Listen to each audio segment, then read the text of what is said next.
राम राम जी। आत्म मंथन में आपका स्वागत है। बात कर लेते हैं करवा चौथ के बारे में। देखो, करवा चौथ जो है वो 1 तारीख को आ रहा है। ठीक है। अब इस दिन जो है आप लोगों ने सुबह सुबह अर्ली इन द मॉर्निंग तैयारियां तो आपने कर ली होंगी। सरगी खानी होती है, वही तारों की छाव में उजाला होने से पहले सरगी खा लेनी होती है। उसके बाद आपने जोत जगा लेनी है। अब हो सके तो आपके ससुराल पक्ष का कोई भी कपड़ा पड़ा हो। कई बारी लेडीज जो चुन्नी चढ़ाई होती है वही वाली चुन्नी जो है अपने पास लेके रखती हैं और उसी को जो अपने पास ओढ़ लेती हैं। ठीक है। उस टाइम पे जैसे साड़ी पहनी है आपने, सूट पहना है, कुछ भी पहना है, तो उसके ऊपर अलग से वो वाली चुन्नी जरूर लेनी चाहिए। जिनके पास अभी तक है सलामत चुन्नियाँ वो वाली वो ले सकते हैं। नहीं तो अगर आपके इन लॉज के यहाँ से कोई भी आपको मिली हुई है दुपट्टा चुन्नी मिली हुई है और उसके बाद या आपके हस्बैंड ने आपको लेके दिया हुआ है कुछ, तो वो आप पहन सकते हैं, उसमें कोई प्रॉब्लम होती नहीं है। ठीक है। तो अब यहाँ पर आपने कपड़ों का रंग कौन सा चूज करना है। देखो, सबसे पहले ये बड़ी अजीब सी चीज होती है कि सभी जो लेडीज करवा चौथ का व्रत रखती आ रही हैं उनको सबको पता होता है कि पिंक, रेड, ऑरेंज इस तरह के कपड़े या मेजेंटा कलर के ये कपड़े जो है पहने जाते हैं। ठीक है। ना तो वाइट, ना ब्लैक, ना ब्लू, ना लाइट, ना डार्क, कोई नहीं ऐसा कलर जो है यूज किया जाता। ठीक है। तो यहाँ पर आपने जो कलर मैंने आपको बताया वही। अब पहले क्या होता था, मदर इन लॉज रिबन देती थी साथ में सर में लगाने के लिए। तो इधर आप लोगों ने मौली जो है मॉर्निंग में जिस टाइम सरगी खाने लगोगे, सिर धो लोगे अपना, तो मौली जो है इसके अंदर जरूर अपने बालों के अंदर बांध के रखना। ठीक है। अब उसके बाद कोई भी अपनी बाल हेयर स्टाइल बनवाओ, अपना कुछ भी करो, उसके बाद फिर से उसको जो है अंदर अपने टग कर लेना, बालों में बांध लेना। ठीक है। उसको बालों से उतारना नहीं है, उसको बांध के रखना। ठीक है। अब उसके बाद क्या है, पहले तो सारी चीजें इन लॉज ही देते थे, साबुन, ये वो बच्चों के नहान जो बहू को देना है वो नहाने के लिए, चूड़ियाँ, ये वो। आजकल कैश दे देते हैं कि भाई आप अपने लिए बच्चे जो मन चाहो ले लेना, क्योंकि पहले तो मेहंदी साथ में दी जाती थी। अब आजकल तो बच्चे वैसा लगवाते नहीं है, सब अपने अपने मेहंदी जो है बाहर से ही लगवाते हैं। तो मेहंदी लगवाने के पैसे वगैरह सब मदर इन लॉज दे देती हैं। ससुराल पक्ष से आपको जो है ये सब चीज़ें प्राप्त हो जाती हैं। अब आपने करना क्या है, देखो, आपने पहले से ही जाके फेनिया एक मेन होती हैं उसके अंदर, वो आपने ज़रूर पर ज़रूर जो है वो ले आनी है, वो बनानी है। अब वीरो कुड़ी बनाई जाती है उस टाइम पे जब शाम को 4 बजे के करीब कथा होती है। तो उसके अंदर वीरो कुड़ी बनाई जाती है और उसको जो है जो भी आप अपने लिए लेकर आए होते हैं वो आपने वहाँ पर देना होता है। यानी कि आप मट्ठियाँ लेकर आए हैं तो मट्ठियाँ आप रख दो, फ्रूट रख दो, पैसे रख दो, क्योंकि वो जितना भी होता है जो कथा सुनाता है उसको दिया जाता है। ठीक है। तो यहाँ पर कथा जो है आपको जो भी सुना रहे हैं वहाँ बैठे हुए एक सर्कल में लेडीज बैठ जाती हैं, वो थाली घुमाती हैं। अगर आपका पहला व्रत है तो यहाँ पर आपने थाली नहीं घुमानी, आप अपनी थाली आगे रख दो। ठीक है। वो लोग अपने आप घुमा लेंगे, आप उसके अंदर नहीं बैठते हो। ठीक है। अब उसके बाद आप थोड़ा बाहर निकल के हट के बैठते हो और पहली व्रत के अंदर थाली नहीं घुमाई जाती। उसके बाद आपने अपना, बाकी लोग जो हैं थाली अपनी बटा रहे हैं तो थाली ना बहुत हैवी नहीं रखनी चाहिए।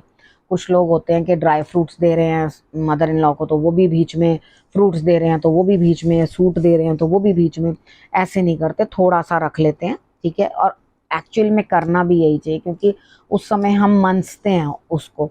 तो कितनी बार क्या होता था, हमने अपनी फैमिली में भी देखा था कि दादी माँ को जब मम्मी देती थी तो वो पहले ही बोल देते थे कि बेटा थोड़ा सा मनसना। ठीक है। क्योंकि जितना हम लोग खा सकें, क्योंकि उसके बाद वो फ्री होते हैं, बच्चे भी खा सकते हैं, बेटियां ले सकती हैं उसमें से, उनकी बेटे ले सकते हैं, खा सकते हैं उसके अंदर से जो मनसा जाता है, सिर्फ वही उन्होंने लेना होता है। ठीक है। वो खुद उन्हीं को ही खाना पड़ता है। तो इस चीज़ का थोड़ा सा आपने ध्यान रख लेना है कि आप जो मनस रहे हो वो किस तरह से आपने मनसना है। अब उसके अंदर कई लोग थाली के अंदर ही दिया लगा देते हैं और दिया लगा के दिया घुमाना शुरू कर देते हैं। वो देखने में तो बड़ा ब्यूटीफुल लगता है, लेकिन एक्चुअली आप अपनी मदर इन लॉ को दिया थोड़ी ना मनस के दोगे, वो ठंडा भी तो पड़ेगा ना। तो फिर वो क्या आप उनको दोगे, वो खाएंगे नहीं ना। तो उसको आपने क्या करना है कि एक जो लोटे के अंदर पानी रखते हैं ना, उसके ऊपर एक छोटी सी प्लेट ढक दो और उसके ऊपर आपने दिया रख देना। तो जब वो थाली घूम करके आती है आपने टच करके माथे के साथ उसको अपना फिर दोबारा नेक्स्ट फेरा जो है आपने उस थाली का घुमा लेना है। ठीक है। अब यहाँ पर आपने थाली घुमा ली, आपके लिए मतलब 7 जो है आपने फेरे लगाने होते हैं थाली के, वो आपने लगा लिए। किसी किसी में 2 दियों का रिवाज होता है, एक दिया वो लोग पीछे फेंक देते हैं, किसी किसी में एक ही दिए का रिवाज होता है, उसी दिए को वो लगाते हैं, एक ठंडा ही दिया रख देते हैं। और जब चंद्रमा देखने लगते हैं तो चंद्रमा देखते वक्त वो निकाल करके उसको जो है दिए को लगाकर उसके अंदर छन्नी में से देख लेते हैं। तो छन्नी में से देखना होता है दिया, मतलब चंद्रमा ऐसे नहीं देखना होता, उसके बीच में आप दिया लगा लो और उसके बाद देखो। पहले अपने बच्चों को भेज दो, जब रात के टाइम निकलता है 8 बजे के करीब निकलेगा, उससे ऊपर ही टाइम हो जाता है, वो हम लोग कह देते हैं 8 बजे आएगा, वो आता और ही टाइम लगा कर आ जाता है। तो यहाँ पर क्या है कि ये थोड़ा तरसा के आता है इस दिन का, कि आपको अच्छी तरह से थोड़ा भूख का एहसास भी हो जाए। देखो इस दिन कटी वटी चीज़ें नहीं बनाई जाती, गोभी आलू बना लो, ये बना लो, वो बना लो, वो नहीं खाई जाती। अगर तरीके के साथ करना, नहीं तो आजकल बच्चे तो सारे होटल में पहुंच जाते हैं, सब कुछ वहाँ से खाते हैं। लेकिन अगर तरीके के साथ रखना है उसको, तो चावल बनाए जाते हैं और माँ की दाल बनाई जाती है, ठीक है, काली वाली जो उड़द की दाल जिसको कहते हो, वो बनाई जाती है।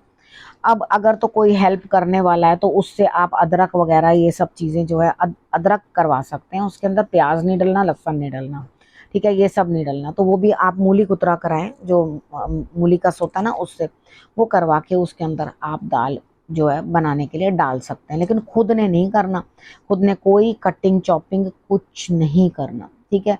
अपना टाइम पास करने के लिए आप भगवान जी की किताब पढ़ सकते हो और कोई काम कर लो, टीवी देख लो, तो इंजॉय करो अपने आप को, ठीक है। बैठ के अपने, अगर हस्बैंड घर पे हैं तो बातें करो उनसे, अपनी पुरानी बातें लेके कोई बैठो, उसके ऊपर डिस्कशन करो, लेडीज के साथ बैठो और उनके साथ बातें कर लो, थोड़ी देर बैठो। कितनी बार होता है कथा करने के बाद भजन करने लग जाते हैं, तो भजन कर लो, उनके साथ बैठ के थोड़े से भेंटे बोल लो, भजन बोल लो, इस तरह से करके आप वो भी बातें जो है वो कर सकते हो। अब यहाँ पर आपको मैंने सारी चीज़ें समझा दी हैं क्या क्या करना है। और उसके बाद जो बया देते हैं वो बहुत दिन तक रख कर नहीं देते, ठीक है, बहुत दिन तक नहीं रखना चाहिए। जो आपने अपनी थाली में रख के मनसा है बस उसको अलग कर दो। उसके बाद और जो जो चीज़ें आपने देनी है वो आप अपनी मदर इन लॉ को दे सकते हो। देने वक्त पाँव छूने हैं, ठीक है, अपने बड़ों को, और खड़े होके बिल्कुल नहीं है लो जी पकड़ो, आपका ये बया पकड़ लो, ठीक है, ऐसा कुछ नहीं करना, ठीक है। यहाँ पे सर के ऊपर पहले वो आपको सरगी देंगी और आप उनको बया दोगे, ठीक है। अब आपने सर पे कपड़ा करना है, हस्बैंड वाइफ दोनों जाओ। अगर किसी रीज़न से हस्बैंड नहीं जा पा रहे हैं तो आपने जाना है, पाँव छूने हैं, पाँव छू के आशीर्वाद लेना है। क्योंकि उस टाइम पे आप जब मनसते हो उसको तो अपने हस्बैंड के लिए लंबी उम्र मांगते हो, और माँ के अलावा तो कोई ऐसा नहीं है जो अपने बच्चे की बलाएं ले ले, ठीक है। तो हम लोग यही कहते हैं कि हमारे जीवन साथी, आपने जिसको भी जीवन साथी बना के हमारे जीवन में भेजा है, उनकी लंबी उम्र हो। तो यहाँ आपने वो चीज़ करके, करने के बाद जो मनसा हुआ है वो अपनी मदर इन लॉ को दे देना, ठीक है। अब उसमें कई लोग कहते हैं केक दे दूं मैं, बट ठीक है भाई, आप बाकी बहुत दिन होते हैं, केक खिलाओ, कुछ भी खिलाओ। यहाँ पे ड्राई फ्रूट होना चाहिए, मिठाई होनी चाहिए, वो मिठाई नहीं खाते हैं, कुछ नहीं खाते हैं, इस तरह की चीज़ें, तो आप ड्राई फ्रूट्स दे सकते हो, फ्रूट्स दे सकते हो, ठीक है। उसके बाद कपड़े वपड़े जो आपकी इच्छा करे वो लगाकर आप उनको दे सकते हो साथ में। देने का तो कोई अंत नहीं है, गोल्ड की चीज़ दो, जैसे मर्जी दो, ठीक है। तो इस चीज़ में तो कोई अंत नहीं होता। बाकी है कि बाहर की चीज़ें नहीं देनी चाहिए। और मैं तो यही कहूँगी कि मैं आज तक भी उसी पुराने सिस्टम से ही चलती हूँ और उसी तरह से जो है मैं अपना खाना बनाती हूँ। पहले चावल और दाल जो है वही खाते हैं, उसको भोग लगाने के लिए मंदिर में दे आते हैं, या वो निकाल लेते हैं थाली, तो वो किसी मंदिर में दे दी या किसी ऐसी लेडी को दे दी जो उसे खा ले, ठीक है। अब उस मदर इन लॉ की जगह अगर मदर इन लॉ साथ नहीं रहते हैं तो नहीं तो अपनी मदर इन लॉ को पहले दो खाने के लिए, ठीक है। और उसके बाद यहाँ वो करने के बाद फिर आप अपना आराम से अपना खाना जो है वो खा सकते हो। अब जब चंद्रमा को भी आप भोग लगाते हैं, मीठा लेकर जाते हैं, जल का पहले अर्घ देते हैं, फिर उसके बाद मीठा जो है 3 बारी आप जो भी अर्घ दे रहे हैं या आप प्रसाद दे रहे हैं वो देना है। अब पैर के नीचे हमेशा वुडन आप वो जो घोटना हुआ करता था ना, मसाले घोटने वाला, वो वाला जो होता है वो रखा करते थे पैर के नीचे, ठीक है, उसे रखा करते थे। और उसके बाद जो है जल अर्पण किया जाता था और बोलते थे सिर तड़ी पैर कड़ी अर्क दे सुहागन खड़ी, ठीक है। ये शब्द आपने जो है ये बोल लेना और उसके बाद अर्क जो है आपने दे देना, ठीक है। अब आपने अर्क दे दिया, आपने अपना व्रत खोल लिया।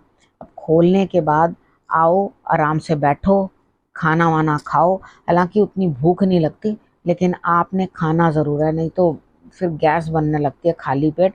आप कोल्ड ड्रिंक वगैरह भी उस दिन जो है वो ले सकते हो, बेटर रहती है। ठीक है। अब और कोई डाउट हो या कुछ हो, वैसे आप लोगों को सब कुछ मालूम ही है क्या क्या करना है। हाँ, एक चीज़ और हर बार जो मैं आप लोगों को समझाती हूँ कि क्या अनमैरिड लड़कियां जिनके रिश्ते हो जाते हैं, ठीक है, अभी शादी का बात हो गई है, तो क्या पहला व्रत लेना देना करते हैं? हाँ, वो लोग देते हैं व्रत, मदर इन लॉ देने आती है और वो आकर के देती है, आपने रखना होता है। लेकिन जब शादी होती है तो पहला बड़ा व्रत जो है करवा चौथ का ही रखा जाता है। ठीक है। यहाँ पर क्या है, अगर आपने करवा चौथ का व्रत रखा है तो आपने तारे तक रखना है। जो अनमैरिड लड़कियां होती हैं उन्होंने तारे तक ही व्रत रखना होता है। ठीक है। और वो चंद्रमा तक व्रत नहीं रखते। अब यहाँ प्रेम में अगर कोई कह रहा है अरे तुम भी रखो मैं भी रखूंगी, तो उस चीज का तो कोई अंत नहीं है। वो लड़के भी रख लेते हैं साथ में, वो तो आपका प्यार है, आपको जैसे अच्छा लगे वैसे करो, ये कोई रिचुअल नहीं है। वो तो आप अपने भाव से, अपने मन से अपना प्रेम दर्शाने के लिए कर रहे हो, वो एक अलग चीज है। लेकिन जो रिचुअल होता है, अनमैरिड लड़कियां भी, मुझे अपना भी याद है कि मेरी दादी माँ जो है, मैं 13 साल की थी, मुझे तब से तारे तक वाला व्रत रखवाना शुरू करवा दिया था उन्होंने। और मेरी तो कोई एंगेजमेंट भी नहीं हुई थी। हालांकि हमारे यहाँ पे बहुत छोटी एज में शादी वगैरह हो जाती है, उन्होंने तब से रखवाना, हमारे परिवार में ऐसा ही चलता था। अब चेंजेस हो गए हैं, क्योंकि मेरी तो कोई लड़की है नहीं, इसलिए मुझे इतना अब मालूम नहीं है कि अब कोई करवा रहा है या नहीं करवा रहा अपनी बेटियों से, मेरी एक्सटेंडेड फैमिली में या जो भी मेरी फैमिली है। मुझे इतना मालूम है कि हमने तो किया। ठीक है। अब उसके बाद हम भी करते क्या थे, अब उस टाइम पे पंडितानी को देने के लिए ना तो उस लड़की को मट्ठियाँ दिलवाई जाती हैं, ना फ्रूट दिलवाया जाता है, ना कुछ और दिलवाया जाता है। सिर्फ एक नारियल की काट लेते हैं ऊपर से, उसको नारियल की ठुट्टी बोलते हैं। ठीक है। उसके अंदर चीनी भर के और उसके ऊपर पैसे रखकर वो पंडितानी को दिए जाते हैं। ठीक है। कथा सुनो, कथा सुनने के बाद मैं कोशिश करूंगी, अगर कथा सुना सकी तो, नहीं तो मैं आपको जनरली ये सारा तो बता रही हूँ, मैं प्रॉमिस नहीं करती आप कहो कि कथा नहीं सुनाई, मैं कथा कोशिश करूंगी कि कथा सुना सकूं। ठीक है। और उसके बाद आप लोगों को जो है मैंने सब समझा दिया क्या क्या करना है। बाकी खूब अच्छे से तैयार होना, खूब बढ़िया से कपड़े वपड़े पहनना। जिसने इस बारी अपने लिए कोई बढ़िया चीज़ नहीं भी खरीद पाए, रीज़न XYZ, कुछ भी प्रॉब्लम्स हो सकती हैं, तो कोई दिक्कत नहीं है। देखो, पुराना गोल्ड पुराना नहीं होता, सिल्क की साड़ियाँ पुरानी नहीं होती। मन में कोई भी ऐसा, मन में अपने नेगेटिव वो चीज़ नहीं लेकर आनी कि भाई त्योहार को त्योहार की तरह मनाओ। अंदर ऊर्जा होनी चाहिए खुश होने की। ठीक है। उसको अच्छे तरीके से मनाने की, बाकी चीज़ें इतनी मैटर करती नहीं है। ठीक है। अगर हस्बैंड आपको लेके दे सकते हैं कोई चीज़ तो बहुत अच्छा, नहीं लेके दे सकते तो उनको कुछ फोर्स नहीं करना, कुछ नहीं, छोटी सी चीज़ उनको बोलो मेरे को फ्लावर ही दे दो। ठीक है। जैसा उनके लिए कंफर्टेबल हो वैसा ही करना। ज़बरदस्ती का प्रेशर दे दे के कि नहीं जी हमें तो जब तक इतने पैसे नहीं दोगे तब तक हम ये नहीं करेंगे वो नहीं करेंगे, वो चीज़ें नहीं करनी चाहिए। बाकी है, मालूम है कि हाँ हस्बैंड के पास है, जिद करके मांगना है तो आप, वो तो आपका अधिकार है। ठीक है। उनकी पॉकेट के ऊपर आपका अधिकार है, जी खोल के मांगो, कोई दिक्कत नहीं है। खूब अच्छे से मेहंदी लगवाना। ठीक है। खूब अच्छे से तैयार होना, अपनी ज्वेलरी पहनना, सुंदर बनना। और उसके बाद देखो, खूब सुंदर, अब कितनी बार होता है मदर इन लॉज भी कहती हैं हुन मेरी नूंह आ गई है, हुन चंगा थोड़ी लगता है। अरे भाई, आपने अपने लिए तैयार होना है, अपने पति के लिए तैयार होना है। ठीक है। नूंह अपने पति के लिए तैयार होएगी, आप अपने पति के लिए तैयार होइए। मैं तो हमेशा अच्छे से तैयार होती हूँ। ठीक है। अब आपको मालूम पड़ गया आप लोगों ने क्या क्या करना है, सब कुछ आपको बता दिया मैंने। ठीक है। अब खूब मजे से अपना व्रत मनाओ, खूब अच्छे से दोनों की जोड़ी भगवान सलामत रखे, खूब सुखी रहो। हर बार आपका करवा चौथ ऐसे ही मनता रहे, खूब सुख भोगो। इसी आशीर्वाद के साथ इस विषय को मैं यहीं अब समाप्त करती हूँ। फिर से आऊंगी नए विषय के साथ और फिर से बात करते हैं। तब तक के लिए नमस्कार।